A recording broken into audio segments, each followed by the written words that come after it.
तो बच्चों good afternoon.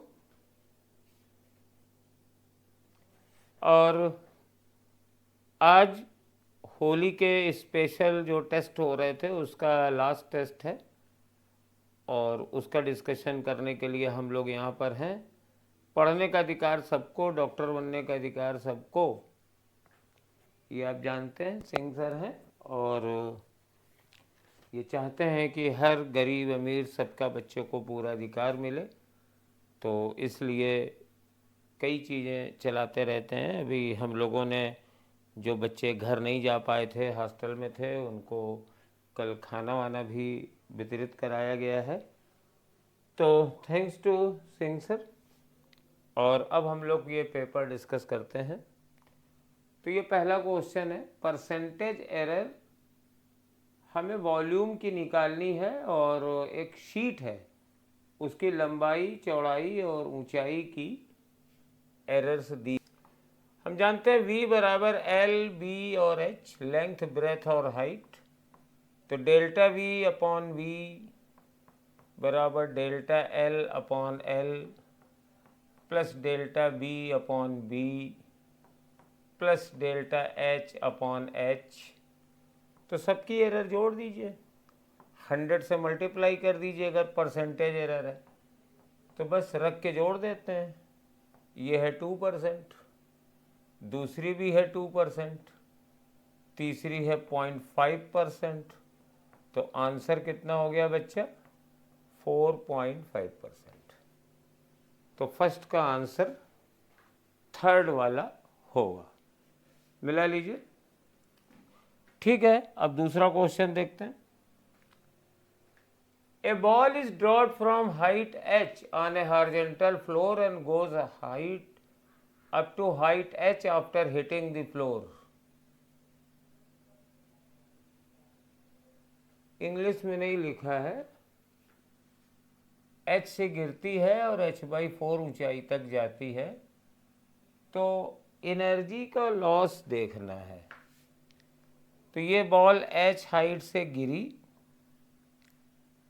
तो यहाँ पोटेंशियल एनर्जी थी mgh और काइनेटिक एनर्जी थी 0, और यहाँ पर सिर्फ काइनेटिक एनर्जी थी और वो mgh के बराबर थी। ये पोटेंशियल एनर्जी यहाँ 0 हो जाएगी कि एनर्जी कंजर्वेशन से आप जानते हैं यहाँ पोटेंशियल एनर्जी 0 होगी।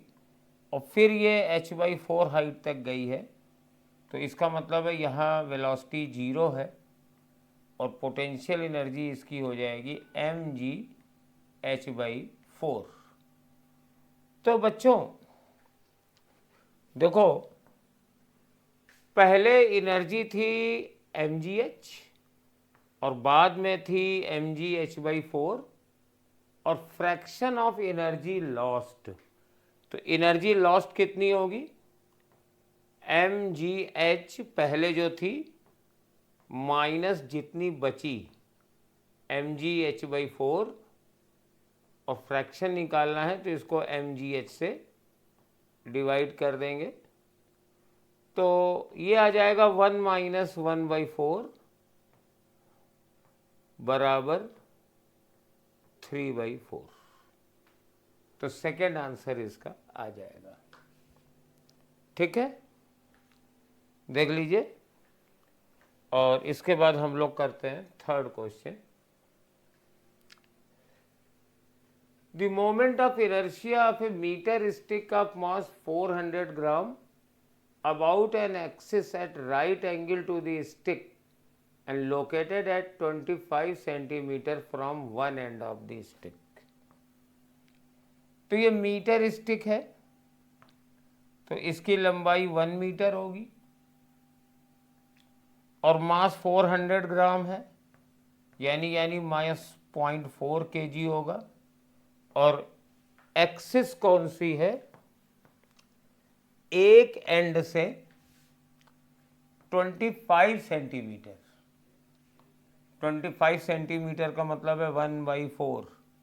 ये एक्सिस है और इसके अबाउट मोमेंट ऑफ इनर्शिया निकालना है।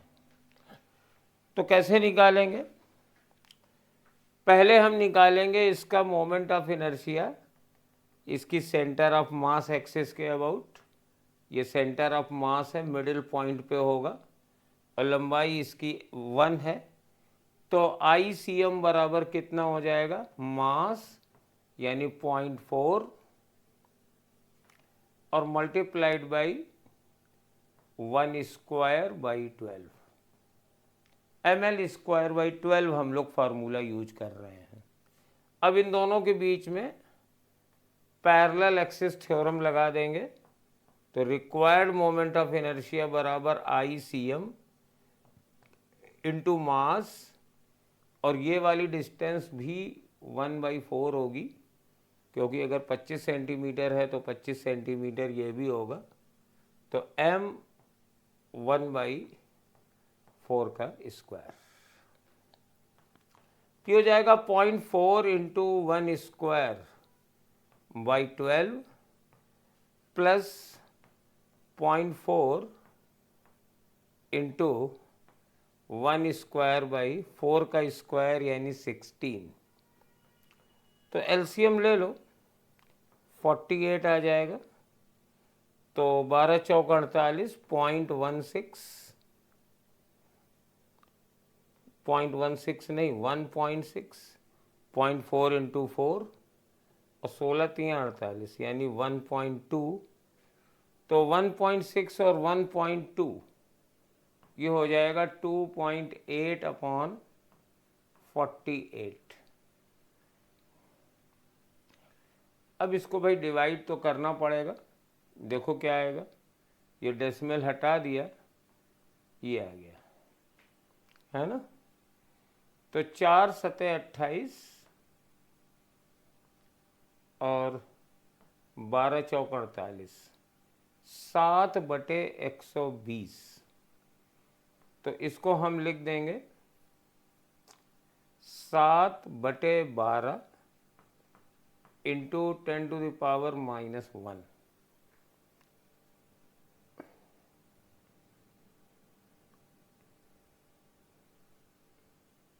अब इसको डिवाइड कर देंगे, 12 को 7 से भाग देंगे तो 0, तो 12 पंचे 60, तो ये 5.8 आएगा। तो 10⁻, यहाँ पे अगर हम 70 कर दें तो ये 10⁻⁻2 हो जाएगा, तो ये 5.8 हो जाएगा। तो सेकंड वाला आंसर इसका सही रहेगा। तो काफ़ी इजी क्वेश्चन था, ठीक है।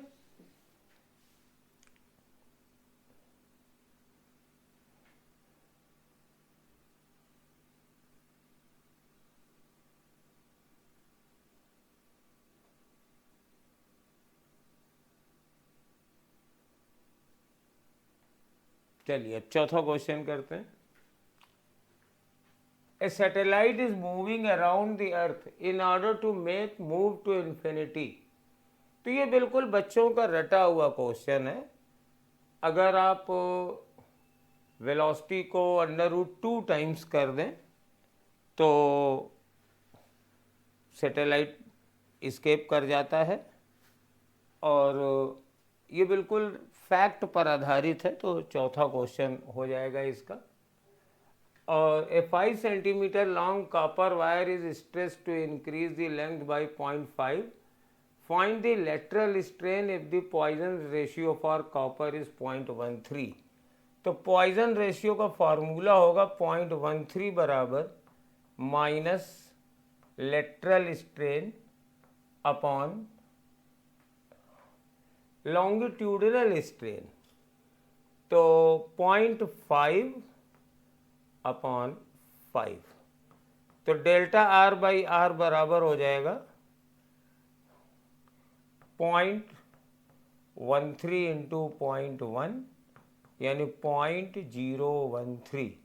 माइनस साइन सिर्फ ये बताता है कि अगर लॉन्गिट्यूडनल स्ट्रेन में लेंथ इंक्रीज होगी तो रेडियस उसकी डिक्रीज होगी। तो इसका आंसर फर्स्ट वाला होगा। चलिए अब क्वेश्चन नंबर 6 करते हैं। एक सॉलिड रबर बॉल है और 100 मीटर डेप्थ में ले जाते हैं और रिडक्शन इन वॉल्यूम बाई 0.5% है, यानी डेल्टा वी अपॉन वी बराबर है 0.5 अपॉन 100। डेंसिटी ऑफ वाटर दी गई है, बल्क मॉडुलस निकालना है। तो बल्क मॉडुलस बराबर होता है delta P upon delta V upon V. तो डेल्टा पी कितना है, rho H rho into G upon 0.5 upon 100। तो इसको कैलकुलेट कर लीजिए। 100 ऊपर जाएगा तो 4 4 3 7 और एक 8 एक 9, तो 2 इंटू 10⁸ पास्कल आ रहा है। ओरल कैलकुलेट हो जा रहा है, तो ये आंसर सेकेंड होगा। नेक्स्ट क्वेश्चन चलते हैं। The quantity of heat which can rise the temperature of x gram of a substance through T1 degree Celsius can raise the temperature of y gram of water through T2 degree Celsius is same. The ratio of specific heat of substances is। तो x gram of substance, इसकी specific heat C1 और temperature change T1 बराबर y gram of water और इसकी specific heat C2 और इसका temperature change हुआ T2 और हीट सेम है। Q बराबर ms डेल्टा T लगाया तो C1 अपॉन C2 निकालने को कहा जा रहा है, तो ये हो जाएगा YT2 अपॉन XT1। तो थर्ड आंसर होना चाहिए मेरे ख्याल से, ठीक, 7th का थर्ड। अगला क्वेश्चन पे आइए। A cup is full of water at 4 and water will overflow. तो वाटर का वॉल्यूम बेटा 4 डिग्री सेल्सियस पर मिनिमम होता है ऐसे। तो अगर आप इसको स्लाइटली हीट करोगे या कूल करोगे, दोनों पे वाटर ओवरफ्लो होगा, तो इसका आंसर थर्ड आएगा। ये क्वेश्चन थोड़ा सा अच्छा है, इसको हम चेक करते हैं। देखो यहां का स्लोप है 60 degree. Figure shows snapshot of a string at t बराबर 0, tangent at p makes an angle of 60 degree with x axis. The particle is moving up with velocity 20√3 centimeter per second. तो यहां पर जो velocity है वो 20√3 centimetre है पर second, और बेटा पार्टिकल वेलोसिटी बराबर होता है minus times velocity of wave into dv/dx।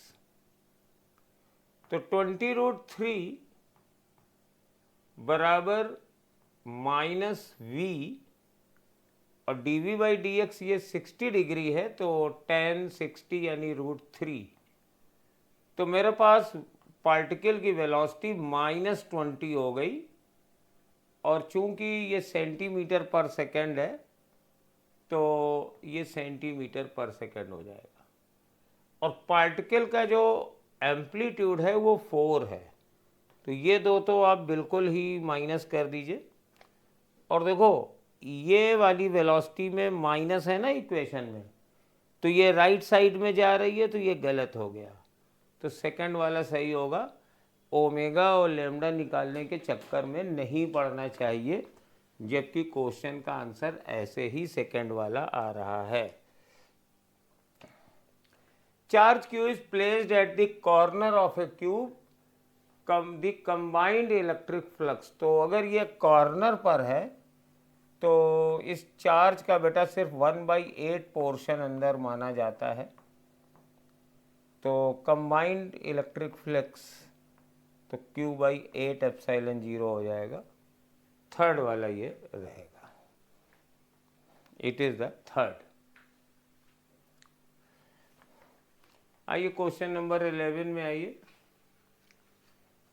Charge of 4 × 10⁻⁻, circular ring है, इसकी रेडियस दी गई है 0.3 मीटर और इस पे चार्ज दिया गया है 4 × 10⁻⁹ coulomb. Intensity of the electric field on the axis of the ring at the radius of distance of 0.4 metre. ठीक, तो इंटेंसिटी का चाहिए तुम्हें फार्मूला रिंग वाली की, तो 1/4πε0 Q × x √r² + x² की पावर 3/2। उम्मीद है कि ये फार्मूला आपको याद होगा। अब वैल्यू रख दीजिए, 9 × 10⁹ ये हो गया। चार्ज कितना है 4 × 10⁻⁹ और x कितना है 0.4 और ये r² + x², तो 0.3 का स्क्वायर प्लस 0.4 का स्क्वायर, ये होता है 0.5 का स्क्वायर। तो 0.5 का स्क्वायर और बाई 2, तो 0.5 का क्यूब हो गया। तो 10⁹ से 10⁻⁹ कट गया, तो 9 4 चौको 16 यानी 1.6 और 0.5 का क्यूब तो 125 और ये पॉइंट आ जाएगा।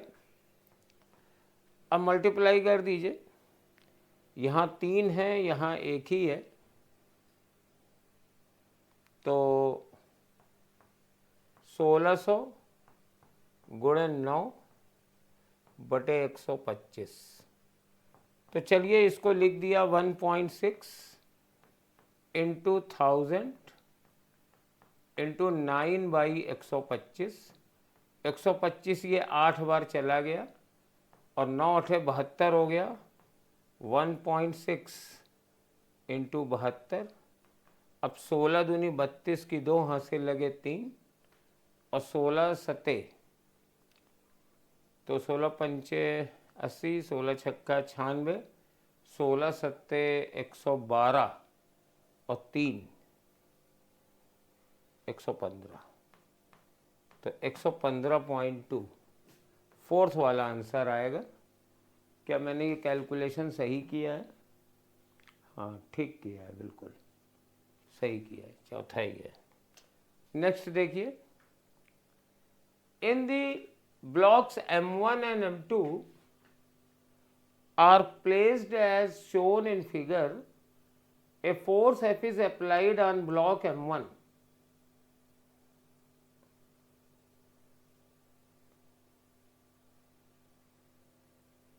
तो निम्न में से कौन सा कथन सत्य है?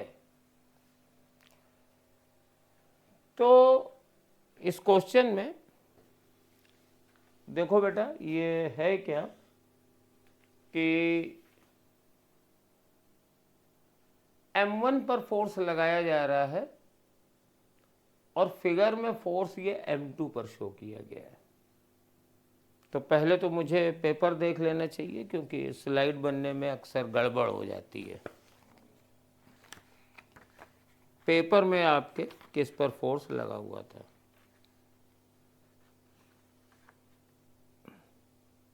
चलिए अब हम इसमें देखते हैं कि कैसे करेंगे। हम फिगर वाला ही लेके चल रहे हैं। तो ये स्मूथ है, यहां पे कोई फ्रिक्शन नहीं है, और जब इस पर फोर्स लगाओगे तो हमारे पास इसको अगर ये फ्रिक्शन इस पर रखने की कोशिश करेगा तो एक फ्रिक्शन सेम अमाउंट का इस पर भी लगेगा बाय एक्शन एंड रिएक्शन। अगर आपने ऊपर M2 पर फोर्स लगाया तो बोथ M1 एंड M2 में रिमेन एट रेस्ट। तो ऐसा तो हो ही नहीं सकता कि दोनों रेस्ट में रह सके, क्योंकि फोर्स हमने M2 पर लगाया है। तो अगर इसको रेस्ट में रखना है तो इसके फ्रिक्शन को रोकेगा, इसमें फ्रिक्शन है भी, और वो फ्रिक्शन इस पर भी आएगा तो ये भी चलेगा। तो दोनों रेस्ट में नहीं रह सकते। Both M1 and M2 will move with same acceleration, ये कोई जरूरी नहीं है, ये फोर्स की वैल्यू पे डिपेंड करता है। अगर फ्रिक्शन उतना एक्सेलरेशन दे पाया जिससे दोनों सेम चले तो ठीक है। M1 और M2 will move with different acceleration, ये भी कोई ज़रूरी नहीं है, हो सकता है फ्रिक्शन कैपेबल हो। और बोथ M1 और M2 विल मस्ट मूव। तो अगर इस पे फोर्स लगा है तो यही आंसर होगा, और मेरे ख्याल से यही चित्र वाला ही आंसर मान के दिया भी गया है क्वेश्चन नंबर 12। हाँ, फोर्स है, फोर्स यहीं पे लगा हुआ है। अब लेकिन यहां पे लिखा हुआ है कि फोर्स M1 पर लगाया जाता है। अब इसका भी देख लो, यहां चलो एक क्वेश्चन में गड़बड़ हो गया, लेकिन वहां पे एनालिसिस दोनों की कर लो। मान लो मैं फोर्स ये M1 पर लगाता हूं, इस पे नहीं लगा रहा हूं। अगर ऊपर वाले पे लगा है तो फोर्स पॉसिबल आंसर है। अब आप देख लो कि अगर इस पर फोर्स लगा हुआ है F, इस पे नहीं लगा है, तो ये तो स्मूथ है। तो मेरे पास यहां का फ्रिक्शन इस पे पीछे लगेगा और इस पर फ्रिक्शन इस पे आगे लगेगा। तो यहां पे भी ये हो सकता है कि हमारे पास M1 तो रुक जाए लेकिन M2 जरूर मूव करेगा। तो दोनों मूव करें ये कोई जरूरी नहीं होगा, और उस पर का कोई आंसर भी इसमें नहीं है। अगर नीचे फोर्स लगाओगे तो ये इस पे मूव जरूर करेगा। हो सकता है ये फोर्स और ये फ्रिक्शन बैलेंस हो जाए, लेकिन ये इस पे जरूर फोर्स लगेगा। तो वो कोई बहुत ही विचित्र आंसर है, M2 पर ही फोर्स लेकर के ये किया गया है। क्वेश्चन नंबर 13 में helium gas is heated, volume constant है T1 से T2,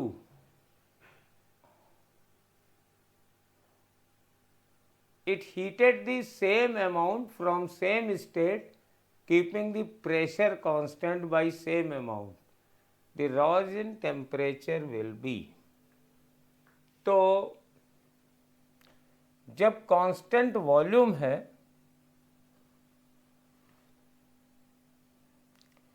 तो नंबर ऑफ मोल्स, पेन थोड़ा डार्क ले लें भाई, into CV into T2 minus T1। और अगर इसी हीट से अगर इसको कांस्टेंट प्रेशर पर हीट कर दिया गया तो NCP डेल्टा T मान लीजिए। तो डेल्टा T बराबर NN कट जाएगा, Cp अपॉन Cv,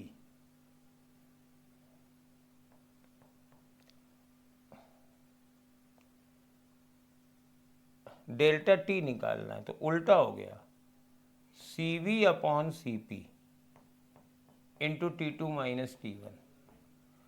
अब ये मोनोएटॉमिक गैस है तो इसका गामा होता है 5/3, तो ये Cv अपॉन Cp हो जाएगा 3/5 T2 माइनस T1। तो यानी इसका आंसर कौन सा आएगा बेटा? सेकंड वाला आएगा। और वैसे भी आप इसको चेक कर सकते हो, खाली नन ऑफ दी एबव एक प्रॉब्लम आ गई है। देखो बेटा, Cp और Cv में वर्गडन नहीं होता है कांस्टेंट वॉल्यूम रखने पे, तो उसमें टेम्परेचर चेंज सेम हीट से हमेशा ज़्यादा होगा। तो फर्स्ट और थर्ड तो गड़बड़ हो गया, खाली सेकंड वाला ही सही हो सकता है। बस खाली नन ऑफ दी एबव का लोचा था, नहीं इसका आंसर ऐसे ही निकला था। When a resistance 2 ohm is placed across a battery, the current is 1 ampere, and when terminal 17 ओम तो करंट 0.25 है, ईएमएफ निकालना है। तो I बराबर होता है E upon R plus R। तो 1 बराबर E अपॉन 2 प्लस R और 1/4, 0.25 को 1/4 लिख दिया, E अपॉन 17 प्लस R। अब मेरे को E निकालना है, तो 2 प्लस R बराबर E और 17 प्लस R बराबर 4E। क्रॉस मल्टीप्लाई कर लिया, माइनस कर दिया, -15 R से R कट गया, -3E। तो E बराबर आ जाएगा 5 वोल्ट। सेकेंड वाला आ गया। क्वेश्चन नंबर 15 देखिए, condenser of capacity 10 microfarad is charge by 500 volt. Its terminal are then connected to those of an uncharged condenser. The loss of energy बहुत simple है। Loss in energy होती है half C1 C2 C1 plus C2 V1 minus V2 का whole square. तो half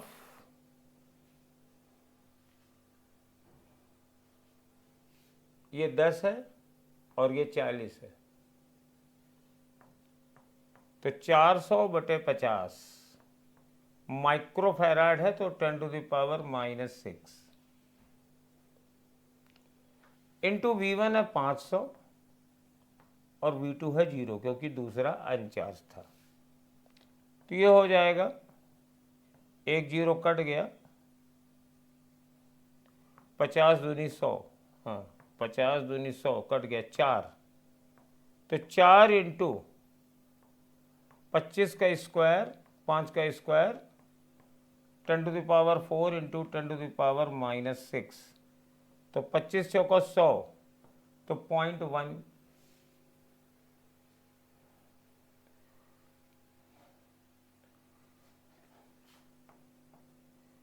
तो 10⁻⁻2 और 100, yes 1 joule, 1 joule का energy loss हो जाएगा। ठीक, नेक्स्ट क्वेश्चन आइए। The mean free path of helium gas filled in vessel is lambda. Now keeping the volume same, temperature is doubled. The new mean free path will be lambda ही होगा, कि lambda बराबर होता है 1/√2 पाई d square और ये n। तो बेटा अगर वॉल्यूम कांस्टेंट है तो ये n नहीं बदलेगा, ये n होता है number of molecules per unit volume. तो अब वॉल्यूम तो कांस्टेंट है, तो और आपने ना तो गैस बढ़ाई है, इन फिल करी है, ना एस्केप कराई है, तो मॉलिक्यूल्स भी सेम रहेंगे, उनका डायमीटर भी सेम रहेगा। तो ये फर्स्ट आंसर ही रहेगा। लैम्डा पे कोई फर्क नहीं पड़ेगा, टेम्परेचर वगैरह बढ़ाओ चाहे ना बढ़ाओ।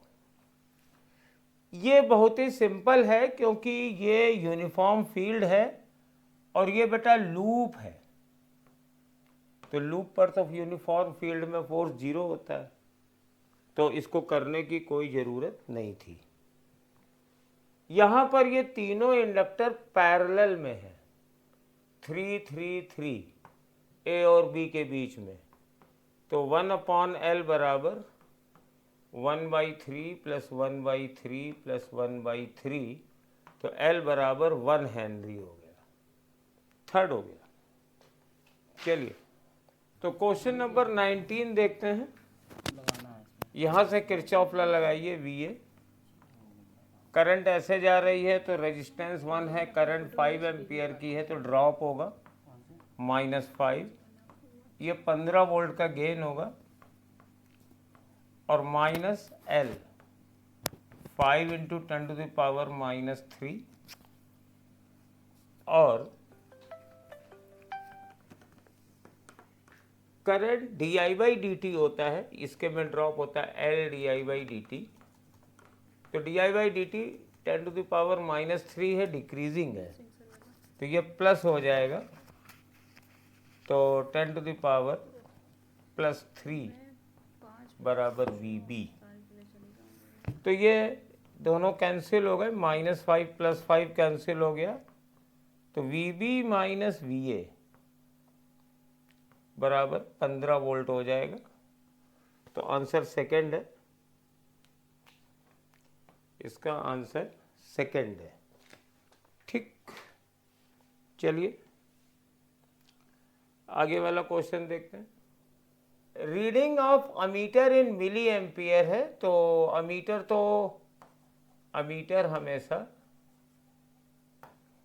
ये RMS वैल्यू कंसीडर करता है, तो VRMS हो जाएगा 200 और 1/ω, तो 100 × 1 माइक्रोफैराड यानी 10⁻⁻⁶, और ये करंट आएगी एम्पियर में, तो मिली एम्पियर में चाहिए, तो मिली एम्पियर में 10⁻³ मल्टीप्लाई कर देते हैं, तो ये वैल्यू कितनी आ जाएगी, 200 × 100, हाँ 20 मिली एम्पियर आ जाएगी, फर्स्ट वाली आ जाएगी। ठीक है। Dielectric constant of a medium can be, तो डाइलेक्ट्रिक कांस्टेंट जो K होता है वो हमेशा 1 से शुरू होता है, इन्फिनिटी तक जाता है, तो 0 नहीं हो सकता, 0.5 नहीं हो सकता, -1 नहीं हो सकता, सिर्फ 2 हो सकता है। लास्ट क्वेश्चन, इसके बाद आपको दूसरे सर कराएंगे। कहते हैं कि E बराबर which of the following is true, E0 B0 बराबर ω/K, तो बेटा E0/B0 बराबर होता है ω/K, जो वेलोसिटी, तो इसका मतलब है E0K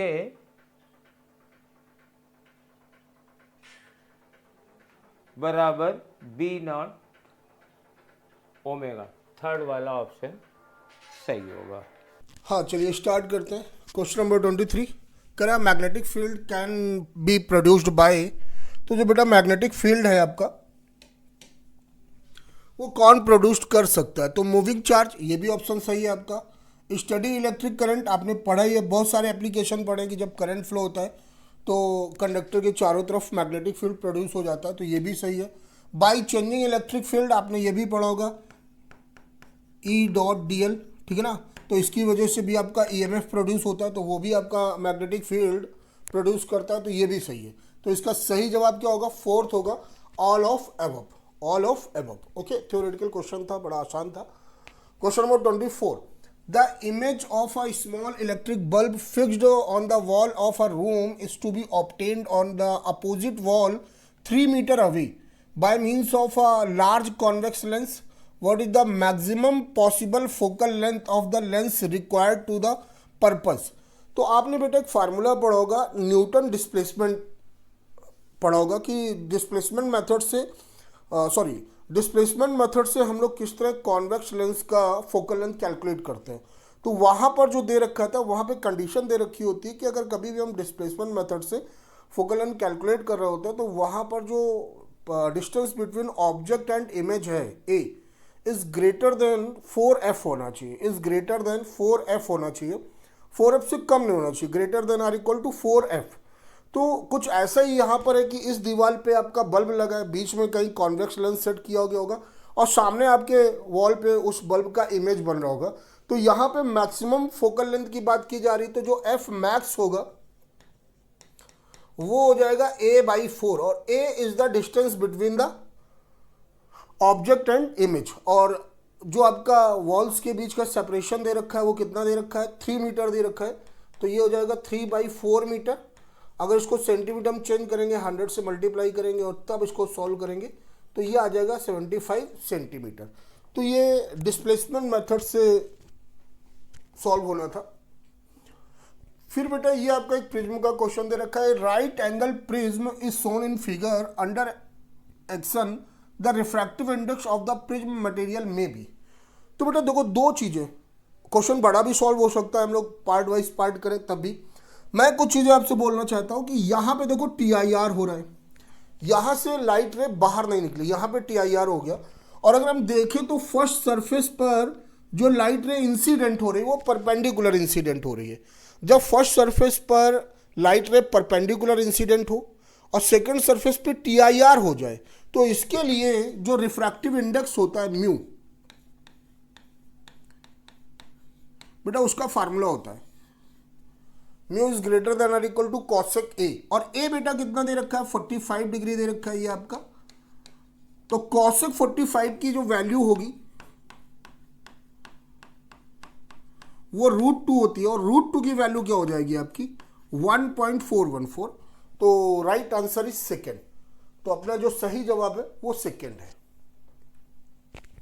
question number 26, in a double slit experiment instead of taking slits of equal width one slit is made twice as the other, then the interference pattern, the intensity.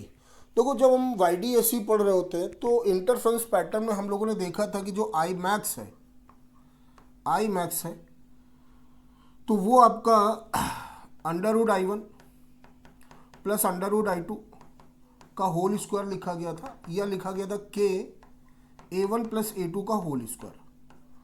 और जब I min था तो वो लिखा था √I1 minus √I2 का whole square या K A1 difference A2 का होल स्क्वायर. ये था, नहीं था.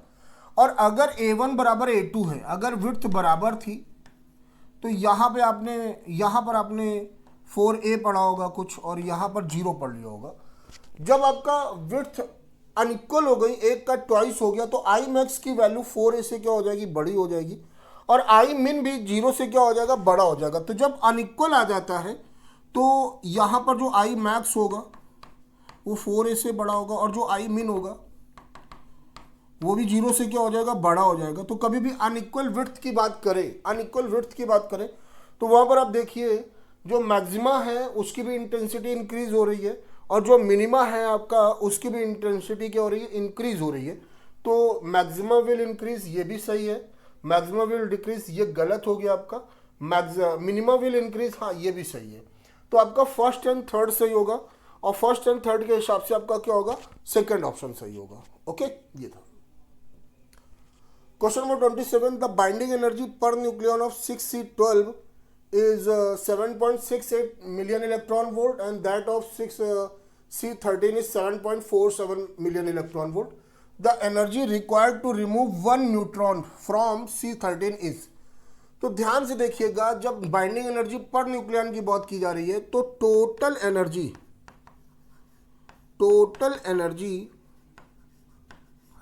ऑफ C12, तो बेटा 7.68 इंटू 12, 96,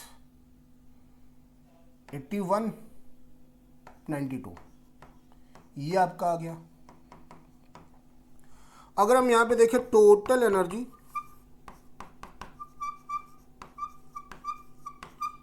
ऑफ C13, 7.47 इंटू 13, 91, 61, 97, ये आपका आ गया, नहीं आ गया।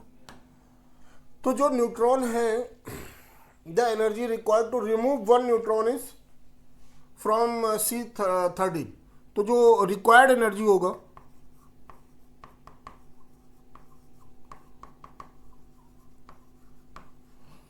बेटा, जो C13 की एनर्जी है 97.11 माइनस 92.16, अगर हम सब्ट्रैक्ट करें तो ये 5 हो गया, कैरी करेंगे ये 9 हो गया, ये 6 बचेगा 4.95 मिलियन इलेक्ट्रॉन वोल्ट। ओके, तो आई होप इसका आपका थर्ड ऑप्शन सही होगा।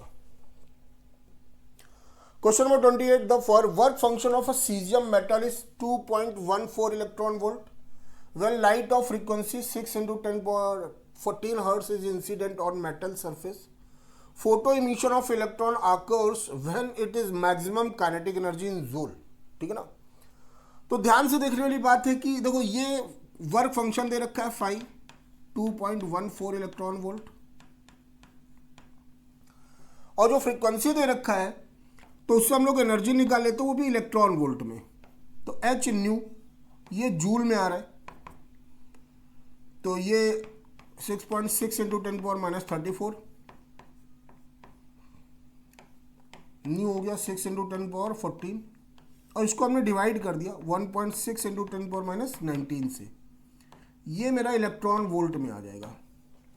ये 0 से 0 कैंसिल हो चुका है, 2 से डिवाइड किया ये 33 हो गया, ये 8 हो गया, फिर 2 से डिवाइड किया ये 3 हो गया, ये 4 हो गया।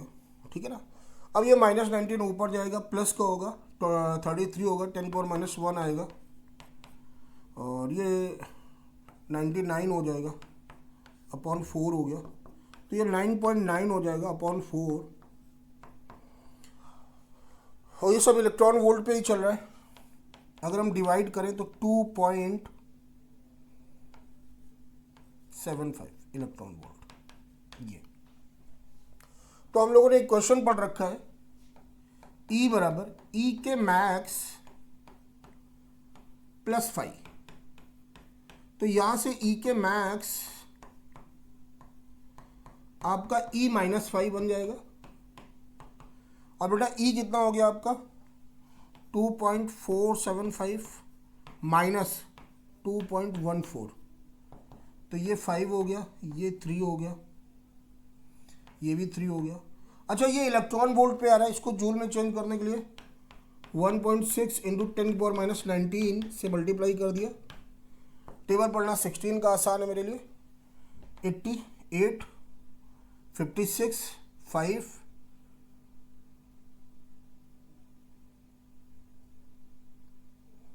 और फिर ये है 50, कितना आ जाएगा 48 और 53, 3 1 4, 3 1 4,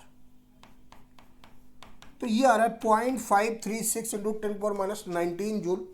अगर हमने एल की जो एच की वैल्यू 6.6 लिया, अगर इसको भी और भी करेक्ट तरीके से लिखा जाए या गिवन डाटा के हिसाब से सॉल्व करते तो हम एक्यूरेट आंसर देख सकते थे, लेकिन हम अप्रॉक्स पे अगर चेक करें तो ऐसा अपने को कहाँ दिख रहा है, फोर्थ ऑप्शन पे दिख रहा है।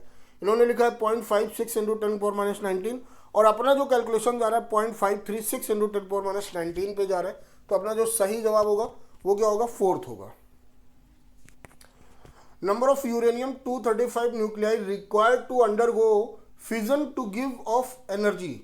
तो इसके लिए बेटा आपको एनसीईआरटी पे एक लाइन लिखा गया, उसको भी याद रखना होगा कि अगर एक यूरेनियम 235 का फिजन होता है, एक यूरेनियम 235 एटम का फिजन होता है, तो अपने को 200 मिलियन इलेक्ट्रॉन वोल्ट एनर्जी मिलती है। कितनी एनर्जी मिलती है, 200 मिलियन इलेक्ट्रॉन वोल्ट। और यहाँ पे कितनी एनर्जी चाहिए आपको, यहाँ पे तो मिस है, लेकिन यहाँ पे लिखा है 9 इंटू 10⁻13 जूल। ओके, तो अगर इतनी एनर्जी चाहिए तो अपने को number of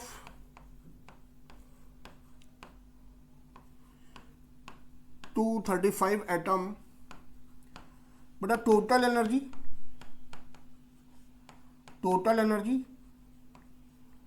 upon 200 million electron volt. बेटा ये डाटा आपको याद भी रखना होगा क्योंकि आपकी एनसीईआरटी की पूरी लाइन है।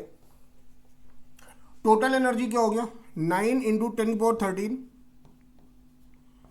अब बेटा 200, ये हो गया 10⁻6 और ये हो गया 1.6 इंटू 10⁻−19। जब इतना हो गया तो बस देखो -19 और ये 6 तो माइनस का 13 हो गया, माइनस का 13 ऊपर जाके क्या हो जाएगा प्लस का हो जाएगा तो 26 हो जाएगा। तो इसको हमने लोग लिख लिया 900 इंटू 10⁻24 अपॉन 200 इंटू 1.6। अब जरा इसको सॉल्व करके देखो, ये इससे कैंसिल हो गया, डेसिमल हटाया, जीरो बढ़ाया, ये इससे डिवाइड किया 45 हो गया। और जरा 45 को 16 से डिवाइड करके देखो तो 32, 32 बच गया कितना 13, तो 2.8 इंटू 10⁻24। तो ऐसा अगर आप देखते हैं तो मेरा फर्स्ट ऑप्शन आता है। तो क्वेश्चन नंबर 29 का आपका फर्स्ट ऑप्शन सही है। Question number 30, a potential barrier of 0.5 volt exists across a PN junction if the width of depletion layer is 10⁻6 meter, then the intensity of electric field in this region। तो जब हम depletion layer की बात करते हैं PN junction diode पर, तो वहाँ पर आपका जो डिप्लेशन लेयर पर इलेक्ट्रिक फील्ड की इंटेंसिटी होती है, तो इलेक्ट्रिक फील्ड की इंटेंसिटी के लिए E बराबर V अपॉन डी, और ये दे रखा है 0.5 इंटू 10⁻6, तो 5 इंटू 10⁻5 हो गया वोल्ट पर मीटर। और ऐसा कहाँ पे दिख रहा है सेकंड ऑप्शन पे दिख रहा है। In a full wave rectifier circuit is operating from 50 Hz means the fundamental frequency in the ripple will be। देखो दो चीज़ें हैं, अगर पीएन जंक्शन डायोड को आप रेक्टिफायर के फॉर्म में यूज़ करो तो या तो हाफ वेव रेक्टिफायर के फॉर्म में यूज़ करोगे या फुल वेव रेक्टिफायर के फॉर्म में यूज़ करोगे। अगर हम हाफ वेव रेक्टिफायर के फॉर्म में यूज़ कर रहे हैं तो वहाँ पर इनपुट और आउटपुट की फ्रीक्वेंसी क्या होती है सेम होती है। लेकिन अगर हम फुल वेव फॉर्म पर यूज़ कर रहे हैं तो वहाँ पर जो रिपल की फंडामेंटल फ्रीक्वेंसी होगी वो मेंस की फ्रीक्वेंसी का क्या हो जाएगी डबल हो जाएगी। तो यहाँ पर जो फ्रीक्वेंसी होगी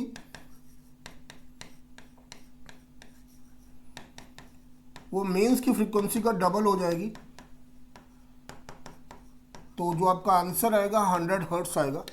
तो right answer is fourth. A free isolated atom is an in excited state came to ground state and releases a photon of frequency n। बेटा ये तो हम सब ने पढ़ा है कि जो फ्रीक्वेंसी यहाँ पे जो n है वो फ्रीक्वेंसी है, तो डेल्टा E बराबर हम लोगों ने पढ़ा है h इंटू एन। n बराबर हो जाएगा डेल्टा E अपॉन h। ठीक है ना, ये ठीक है, ये तो हम लोगों ने पढ़ा है। लेकिन यहाँ पे दो शब्द और लिखे, फ्री आइसोलेटेड एटम। ये जो चीज़ें हैं ये इसके लिए हो गई।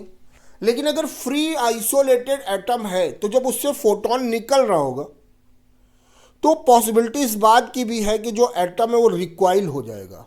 एटम क्या हो जाएगा रिक्वाइल होगा, फोटोन आगे जा रहा होगा तो एटम पीछे चला जाएगा। ओके, और जब पीछे जाएगा तो फिर वहाँ पर जा सकता है, ठीक ना। तो वहाँ पर यह संभावना बन जाएगी कि एनर्जी जो है, जो फ्रीक्वेंसी है, वो इसके बराबर भी हो सकती है या इससे कम भी हो सकती है, क्योंकि वहाँ पे एनर्जी डेल्टा ई के बराबर भी हो सकती है या डेल्टा ई से कम भी हो सकती है।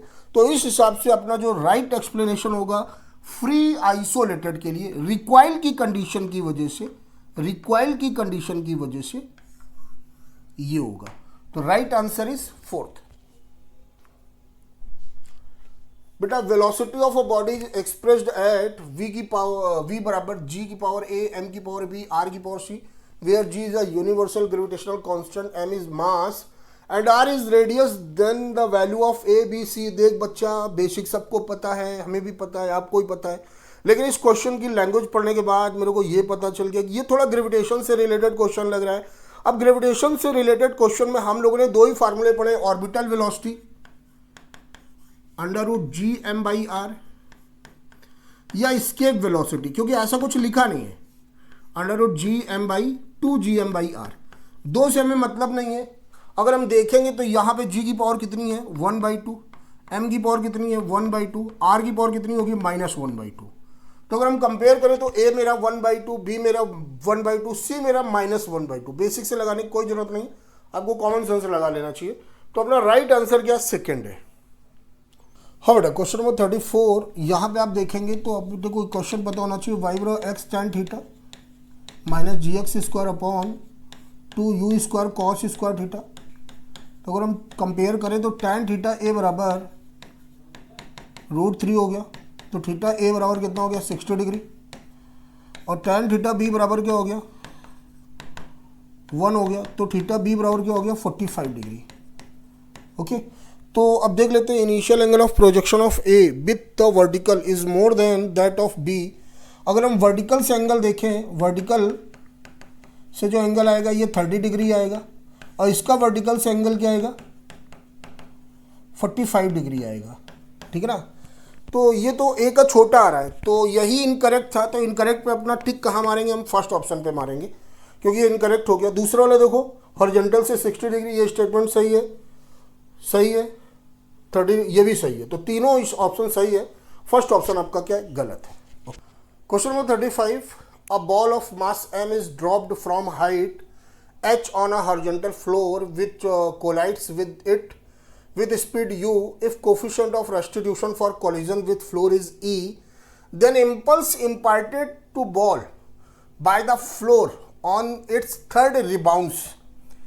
अगर बेटा मैं आपको बताऊं कि कुछ ऐसा हुआ होगा,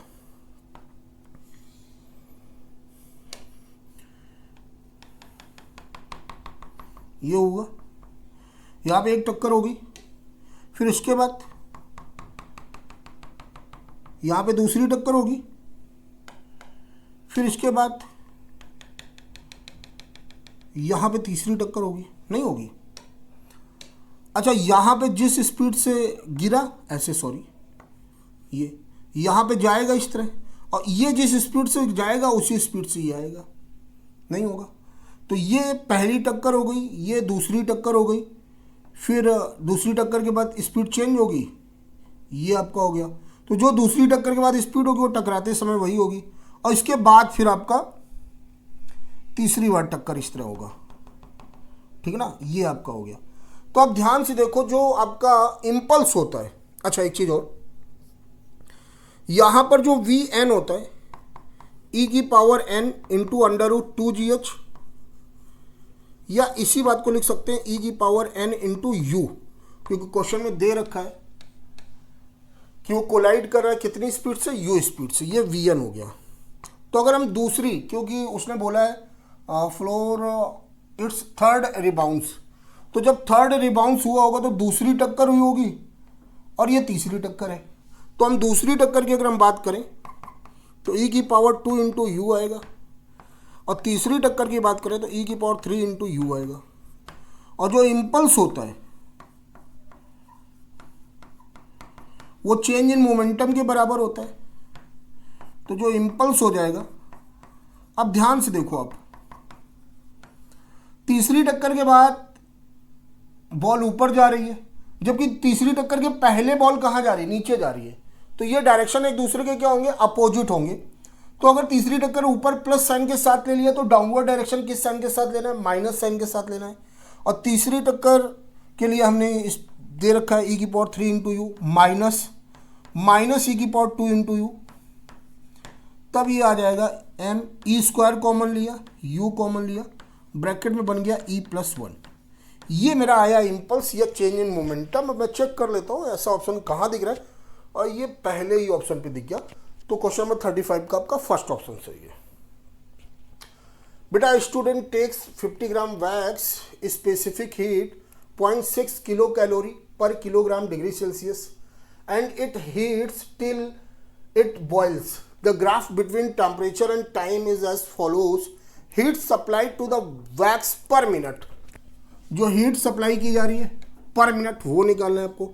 एंड बॉइलिंग पॉइंट और बॉइलिंग पॉइंट भी बताना। तो ध्यान से देखोगे तो ये मेल्टिंग पॉइंट होगा और ये कौन सा पॉइंट होगा, बॉइलिंग पॉइंट होगा। और ये आपका लिखा है 200 डिग्री सेल्सियस। ऑप्शन अगर देखोगे तो एक तो ऑप्शन देख के ही पता चल रहा है कि सिर्फ थर्ड ऑप्शन पे आपका 200 डिग्री सेल्सियस है। अगर मेरे पास टाइम नहीं है, मैं टाइम बचाना चाहता हूँ, तो मैं थर्ड पे टिक मार के निकल जाऊँ, क्योंकि आधा आंसर मेरे को मिल गया, ठीक है। लेकिन अगर दो ऑप्शन पे 200 लिखा होता और यहाँ पे कैलोरी वैल्यू चेंज होती है, फिर मेरे को सॉल्व करना पड़ता। और उस सीरीज पे मैं ये देख रहा हूँ कि ये आपका है कि स्ट्रेट लाइन, यहाँ से यहाँ तक का टाइम कितना दे रखा है, 1 मिनट दे रखा है। यहाँ से यहाँ तक का टेम्परेचर कितना चेंज हुआ, 0 से 50। तो यहाँ पर जो चेंज इन टेम्परेचर है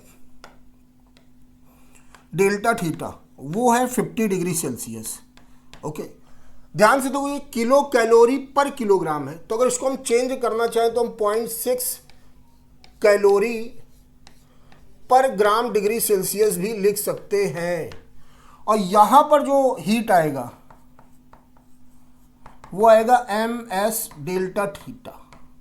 एस आपका स्पेसिफिक हीट है, वो क्वेश्चन में दे रखा है। एम आपका 50 ग्राम हो गया, एस आपका हो गया 0.6 और डेल्टा थीटा कितना दे रखा है 50 डिग्री सेल्सियस। और ये जो देखो टाइम इंटरवल कितना है 1 मिनट। तो ये जो भी वैल्यू मैं निकाल रहा हूँ किसके लिए निकाल रहा हूँ, 1 मिनट के लिए निकाल रहा हूँ। और यहाँ पे पूछा भी गया किसके लिए, पर मिनट के लिए, ठीक है ना। तो ये देखो 0 ये कैंसिल हो गया, 30 1500, ये 1500 कैलोरी पर मिनट आ गया आपका। तो इस हिसाब से आपका थर्ड ऑप्शन सही है। A particle of mass m and charge of -q enters a region of magnetic field with a velocity as shown in figure, then the time for which alpha remains inside the magnetic field। बेटा अगर vertical से alpha angle दे रखा हो और इस तरह फिर निकल रहा हो, ये बीटा एंगल दे रखा हो, मैं आपको एक ट्रिक बताने वाला हूँ। ये एंगल आपस में बराबर होंगे, ये बस 90 से लेस देन होना चाहिए। और यहाँ पे जो टाइम आता है, वो आता है alpha upon pi into T. ये ट्रिक है अपनी, ठीक। अल्फा 90 से कम होना चाहिए। एंगल आप वर्टिकल से देखिएगा, ये है आपका अल्फा π/4, यहां से भी π/4 होगा। तो यहां पे हमने लिख दिया π/4, ये आपका पाई हो गया।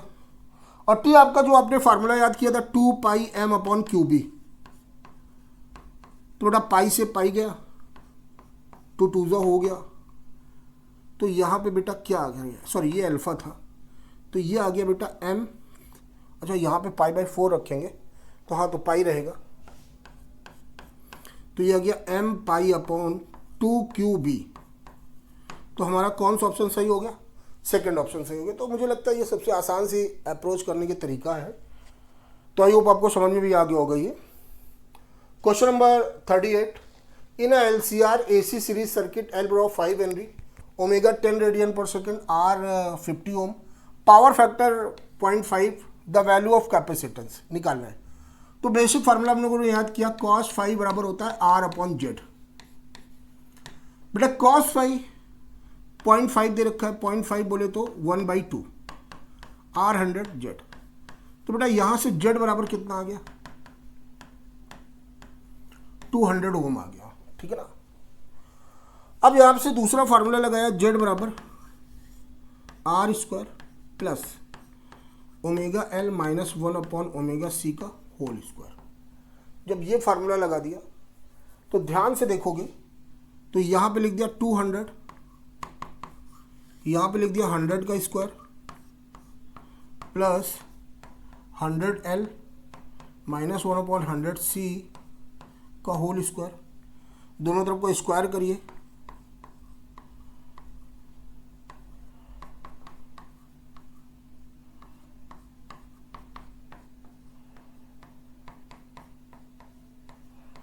ये आपका आया। और अगर ध्यान से देखेंगे तो ये इधर आने वाला है, बस थोड़ा कैलकुलेशन है और कुछ नहीं।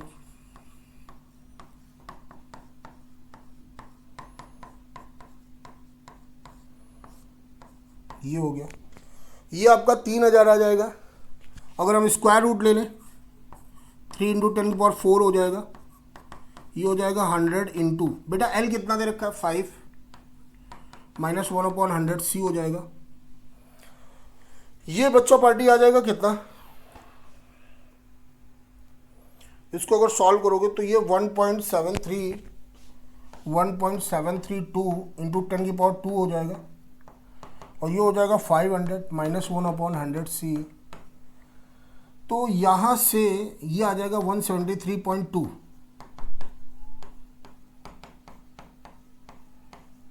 तो इसको अगर इधर ले आओ 500 माइनस, अब जरा सॉल्व करो इसको, तो ये 0.8 आया, 6 आ गया, 2 आ गया, 3 आ गया। ओके, इतना आ गया ये। तो जरा सॉल्व करके देखते हैं इसको। और तो c बराबर 10⁻² हो गया, 0.8, 0 बढ़ा लिया। इसको अगर और सॉल्व किया जाए तो अगर हम यहाँ पे 3 0 बढ़ाएं, ये 10⁻⁻5 कर दें, और ये 3 2 6 8 कर दें, तो बेटा ये 3 समथिंग जाता दिखेगा, कुछ 97 कुछ आने वाला होगा, है ना। और 3 पॉइंट कुछ आएगा, तो 30 पॉइंट कुछ आने वाला होगा माइक्रोफैरेड पे, ठीक है ना। तो यहाँ पे 2 चीज़ें तो दिख रही हैं, लेकिन हमारी संभावना इस पे आने की ज़्यादा है, क्योंकि हमने वहाँ तक कैलकुलेशन किया, पावर -5 पे आ रहा है।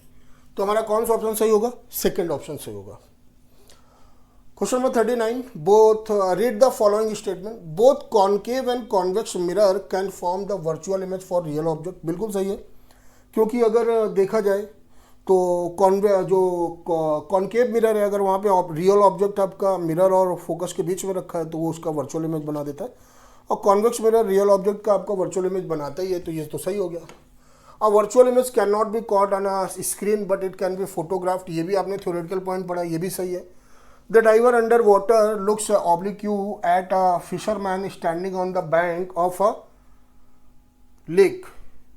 The fisherman look taller on the driver then the what he actually is. आपने पढ़ रखा है कि एपरेंट हेट और रियल डेप्थ का एक कॉन्सेप्ट पढ़ा होगा आपने रिफ्रैक्शन में। तो जो हम इनसाइड द वाटर देखते हैं, तो हम देखते हैं कि जो इंसान की पोजीशन है या जो पॉइंट की पोजीशन है वो थोड़ा शिफ्ट होती दिखती है ऊपर की तरफ। ओके, जब बॉटम में ऑब्जेक्ट होता है तभी वो ऊपर की तरफ उठ रहा होता है, अगर वो एयर पे तभी वो ऊपर की तरफ दिख रहा है, अगर इंसान खड़ा होगा तो वो ज़्यादा लंबा दिखाई देगा, तो ये भी सही हो गया। The refractive index of diamond is much greater than that of original glasses. बिल्कुल सही है, क्योंकि सबसे ज़्यादा रिफ्रैक्टिव इंडेक्स किसका ले रहे होते हैं, ग्लास का ले रहे होते हैं, तो ये भी सही हो गया। तो मेरे हिसाब से इसका सही जवाब है आपका third. The de Broglie wavelength associated with neutrons in thermal equilibrium with matter at 300 kelvin. तो बेटा न्यूट्रॉन्स के लिए निकालना है, टेम्परेचर ये दे रखा है, आपने फार्मूला पढ़ रखा होगा, lambda raw 30.8 upon √T angstrom. Okay, तो जब ये आप फार्मूला पढ़ोगे तो जब यहाँ पे वैल्यू रख लोगे बेटा, √3 3 × 10⁻² लिख दिया मैंने, तो और ये √3 आ जाएगा इंटू 10 आ जाएगा, 10 से डिवाइड करोगे तो ये 3.08 आएगा, और ये आ जाएगा 1.732। तो बेटा जब डिवाइड करोगे तो 1 टाइम्स ही जाने वाला है, फिर आगे भी कुछ आने वाला है। तो अप्रॉक्सीमेशन से मेरे को कौन सा ऑप्शन दिख गया, फोर्थ ऑप्शन दिख गया। ओके, तो 40 का आपका फोर्थ सही है। अब बेटा 41, if two physical quantities have same dimensions they can be added और सब्ट्रैक्टेड। बेटा कैन भी लिखा है, इस वजह से ये ऑप्शन क्या है, सही है। अगर यहाँ पर लिखा होता मस्ट भी, तो फिर हम इसको क्या कर देते, गलत कर देते। तो कैन बी के केस में हो सकता है, कोई ये नहीं बोल रहा कि कंपलसरी वाली रूल हो गई, तो ऐसा कुछ नहीं है, ठीक है ना। तो ये सही हो गया। If dimensions of two physical quantities are same they must be of same nature, ऐसा कुछ नहीं है। बहुत सारी क्वांटिटी है आपकी जिनकी डायमेंशन सेम होती हैं, लेकिन उनका नेचर अलग होता है। जैसे मैं वर्क और टॉर्क की बात कर सकता हूँ, मैं एंगुलर मोमेंटम और प्लैंक कांस्टेंट की बात कर सकता हूँ, बहुत सारे पेयर इस तरह के दे रखे हैं। तो ये आपका रीजन क्या हो गया, गलत हो गया। तो आपका असर्शन तो ट्रू है, लेकिन रीजन क्या है, गलत है। तो ये आपका सही ऑप्शन क्या होगा, थर्ड होगा। इसमें असर्शन को ट्रू बोला गया है और रीजन को क्या बोला गया, फॉल्स बोला गया है। Question number 42, when a projectile is projected for a maximum range, अगर मैक्सिमम रेंज की बात की जा रही है तो बेटा जो एंगल ऑफ प्रोजेक्शन है वो आपका कितना हो जाएगा, 45 डिग्री हो जाएगा। The height attend bye a projectile is 25% of horizontal range. बेटा h अपॉन आर बराबर आपने पढ़ा होगा tan थीटा बाई 4। थीटा कितना दे रखा है 45, तो बेटा h अपॉन आर कितना हो गया 1/4। अगर इस 1/4 फ्रैक्शन को परसेंटेज में चेंज करोगे तो बेटा कितना आ गया 25%। तो यहाँ से h बराबर क्या आ गया 25% ऑफ और देख लो क्या यही स्टेटमेंट में लिखा गया है, हाँ बिल्कुल लिखा गया है, यही लिखा है। तो हमारा असर्शन क्या हो गया, सही हो गया। रीजन क्या कह रहा है, height is independent of initial velocity of projectile. बेटा हाइट का फॉर्मूला सबने पढ़ रखा होगा। तो आप देख रहे हैं कि जो हाइट है वो इनिशियल वेलोसिटी से इंडिपेंडेंट नहीं है। तो यहाँ पर भी बेटा असर्शन ट्रू है, बस तो रीजन क्या है, फॉल्स है। तो right answer is third. Question number 43, तो शुरू करते हैं। सबसे पहले अपन लोग कुछ डायमेंशन लिख लेते हैं। तो जैसे बी का अपन लोगों ने डायमेंशन पढ़ रखा है न्यूटन पर एम्पियर मीटर, तो m t-2 a-1। देखते हैं ऐसा कहाँ लिखा है, m t-2 a-1। तो बी का फर्स्ट हो गया। हम देखते हैं कहाँ पे लिखा है। देखो ये मेरे को दिख गया, मैं यहीं से क्वेश्चन छोड़ सकता था, मैं और देख लेता हूँ। ये सही हो गया बी का। अगर मैं ई की बात करूँ तो ई के लिए ई बराबर एफ अपॉन क्यू, तो ये हो जाएगा ml t-3 a-1, ये आपका हुआ। तो ml t-3 a-1 ये आपका यहाँ से चला गया आपका, ठीक है ना, ई का सेकंड। देखो ये दो चीज़ें सही आ गई। अब अगर मैं म्यू नॉट या एप्सिलॉन नॉट, म्यू नॉट के लिए मैंने बोला था कि न्यूटन पर एम्पियर स्क्वायर होगा, तो ये ml t-2 a-2 हो गया। ऐसा कहाँ पे लिखा है, ये फोर्थ पे दिख गया आपको। तो जो बी है आपका, ठीक है, इस तरह दिखा आपका, बी का फोर्थ दिख गया। ओके, अच्छा मैं उल्टा सोच रहा था, sorry for the initial statement. Okay, ये हो गया आपका। अब इसके बाद देखो यहां से अब एक ही बच रहा है, तो इसको मैंने इसके साथ डाल दिया। तो ध्यान से देखो एप्सिलॉन नॉट कहाँ पे गया, थर्ड पे गया।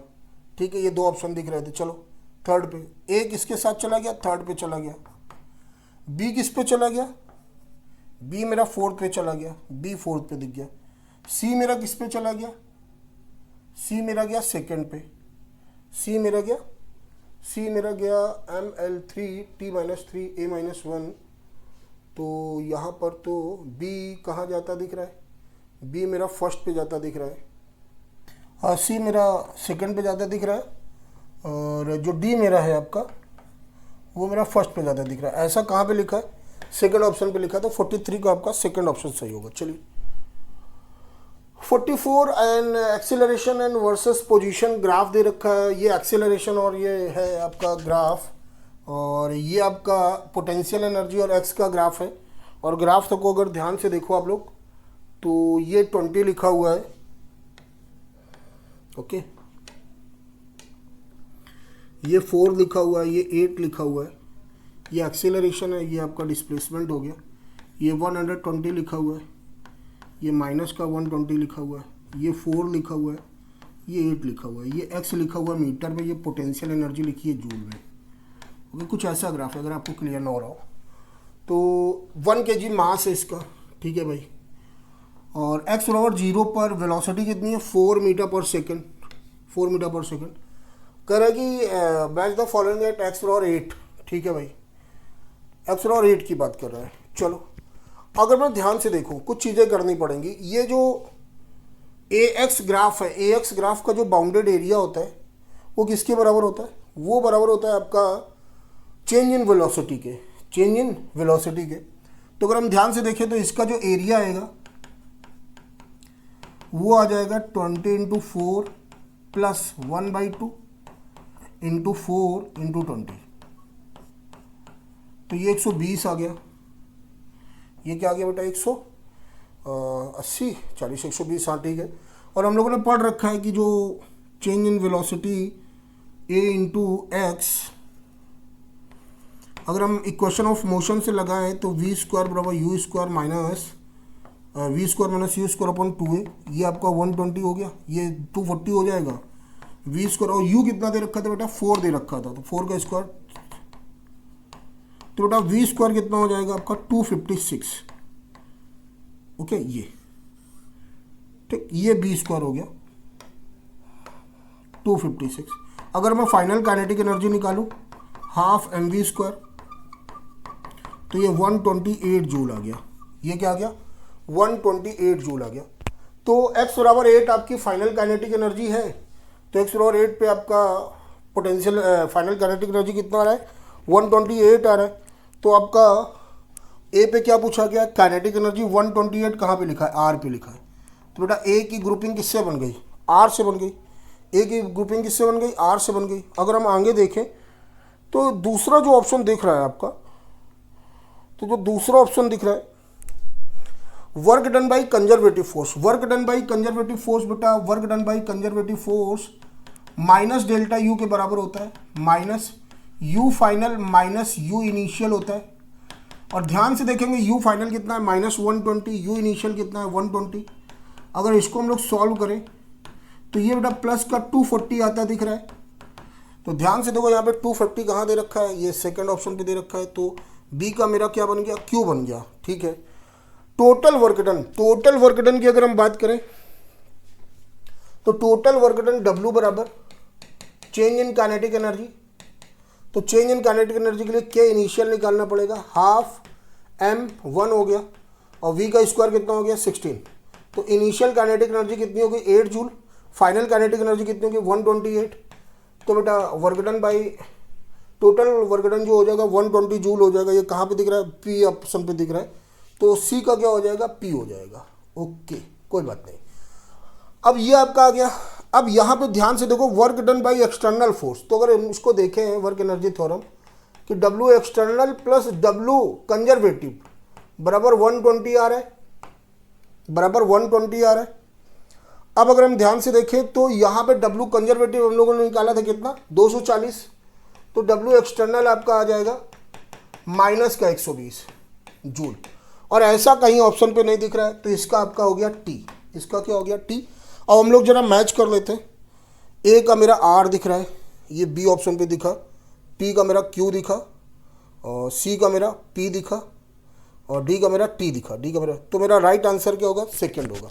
तो इसका राइट आंसर है सेकंड आपका। चलिए लास्ट क्वेश्चन है बेटा, drift velocity of electron in a metallic wire will decrease if temperature of wire is increased. हाँ बिल्कुल सही है। उसका लॉजिक क्या होता है बेटा कि अगर टेम्परेचर इंक्रीज किया जाता है तो होता क्या कि टेम्परेचर इंक्रीज करने पर कि जो वाइब्रेशनल मोशन ऑफ एटम्स होता है लैटिस का वो इंक्रीज हो जाता है, जिसकी वजह से जो फ्री इलेक्ट्रॉन्स होते हैं वो लैटिस से टकराने लगते हैं। तो एक हिंड्रेंस, एक बाधा, एक ऑब्स्टिकल प्रोड्यूस होता है। इस वजह से इनकी ड्रिफ्ट वेलोसिटी क्या होती है, कमज़ोर हो जाती है, वीक हो जाती है, कम हो जाती है। तो ये स्टेटमेंट क्या हो गया, सही हो गया। On increasing temperature conductivity of metallic wire decreases.